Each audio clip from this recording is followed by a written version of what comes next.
धन्यवाद. आज सर्वांचं मी इथे स्वागत करत आहे.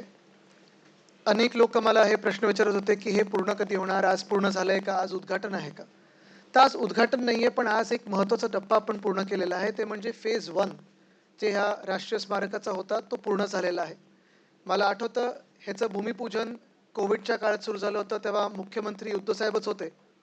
आणि तेव्हापासून आत्तापर्यंत अनेक बैठका झाल्या, रिव्ह्यू मीटिंग झाल्या, साईट व्हिजिट झाल्या.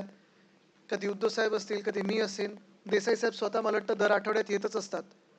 आणि महत्त्वाची गोष्ट म्हणजे आपल्याला इथे स्वतः मला वाटतं दर आठवड्यात येतच असतात. आणि महत्त्वाची गोष्ट म्हणजे आपल्याला इथे पाहायला मिळालं असेल, साधारणपणे सगळ्या स्मारकांमध्ये पहिली जी गोष्ट दिसते तो म्हणजे पुतळा असतो.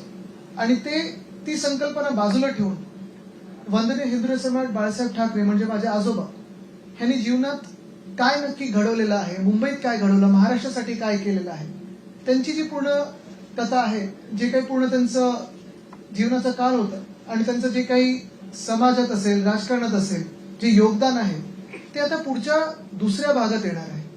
पहिला जो भाग होता, पहिला जो टप्पा होता, आजचं जे आर्किटेक्चरचं पार्ट होतं ते पूर्ण झालेलं आहे. आणि ते आज आपण शिवसेना उद्धव बाळासाहेब ठाकरे पक्षाच्या सर्वसामान्य नेत्यांना, लोकप्रतिनिधींना, मीडियाच्या माध्यमातून आपण जनतेसमोर आणत आहे. कॉन्टेंटचा जो भाग आहे, जे काही डिस्प्ले होणार आहे, तो दुसरा टप्पा असेल. त्याचं काम लवकरच सुरू होईल. आणि जसं देसाई साहेबांनी सांगितलं की पुढच्या 6 महिन्यात आपण तो पूर्ण करण्याचा प्रयत्न करणार आहोत. 6 ते 8 महिने लागतील. एक महत्वाची गोष्ट आहे की ही जागा, ही वास्तू फार महत्वाची आहे. ह्याचं जे लोकेशन आहे आपण पाहताय, समुद्रकिनारी आहेच, पण ह्या तत्कालीन महापौर बंगल्याचं महत्व एवढं आहे की माझे आजोबा वंदनीय हिंदू सम्राट बाळासाहेब ठाकरेंनी मुंबई महानगरपालिकेची सत्ता असो किंवा मुंबईवर जे वर्चस्व असो, जसं मातोश्रीतून तेवढंच इथून अनेक बैठका असतील, मीटिंग असतील, महत्वाचे निर्णय असतील किंवा दसऱ्याच्या सभेच्या आधी इथे येऊन थांबणं असेल, लोकांना भेटणं असेल, भेटीगाठी असतील, ते इथूनच झालेले आहेत. दुसरा योगायोग हा आहे की जिथे हा स्मारक होत आहे ह्या वास्तूमध्ये, तिथेच समोर आपण पाहिलं असेल छत्रपती शिवाजी महाराज उद्यान आहे. आणि त्या छत्रपती शिवाजी महाराज उद्यानाचं नाव शिवाजी पार्क असं 1927 मध्ये अधिकृतरित्या केलं होतं.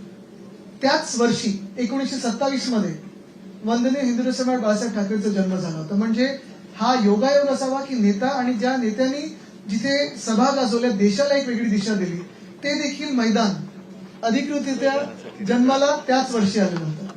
तसंच दुसऱ्या बाजूला पाहाल आपण तर आपला बँड्रावरली सिलिंग आपल्याला दिसतं.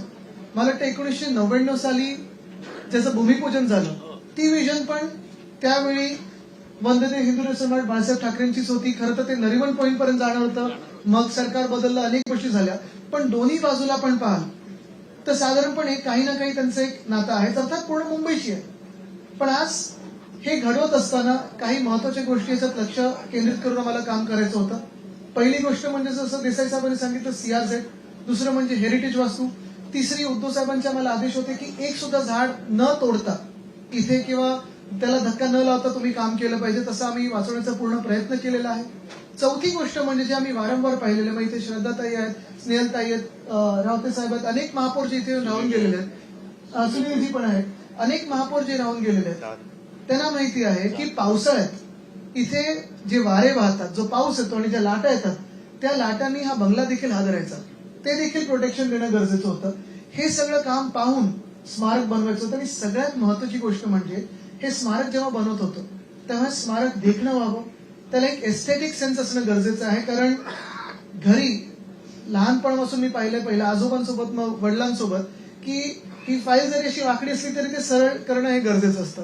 फ्रेम वाकडी असेल तर एक आर्टिस्टिक एस्थेटिक सेन्स त्यांना देणं गरजेचं होतं. एखाद्या कलाकाराचं स्मारक कसं होईल ते देखील बघणं महत्वाचं होतं. आणि आल्यानंतर वाटलं पाहिजे की जागतिक दर्जाचं. तर मला वाटतं पहिला टप्पा आज आपण पूर्ण केलेला आहे. त्याचा आज थोडा आपल्याला एक साईट व्हिजिट येतात आणि पुढच्या टप्प्यासाठी आपला तेवढाच सहभाग लागणार आहे, पत्रकार मित्रांचा सहभाग लागणार आहे. जगभरात ज्यांच्या आठवणी मोठ्या साहेबांच्या असतील, बाळासाहेबांच्या असतील, त्यांचं योगदान, माझ्या आजोबांबद्दल ज्या आठवणी असतील, जे काही तुमच्याकडे गोष्टी असतील, काही आपल्या साठवण्यात काही असेल, ते योगदान देखील आम्हाला लागणार आहे. धन्यवाद. मी विनंती करीन पक्षप्रमुख उद्धव साहेबांना 2 शब्द बोलायला आणि मग पत्रकार परिषद आपण करू.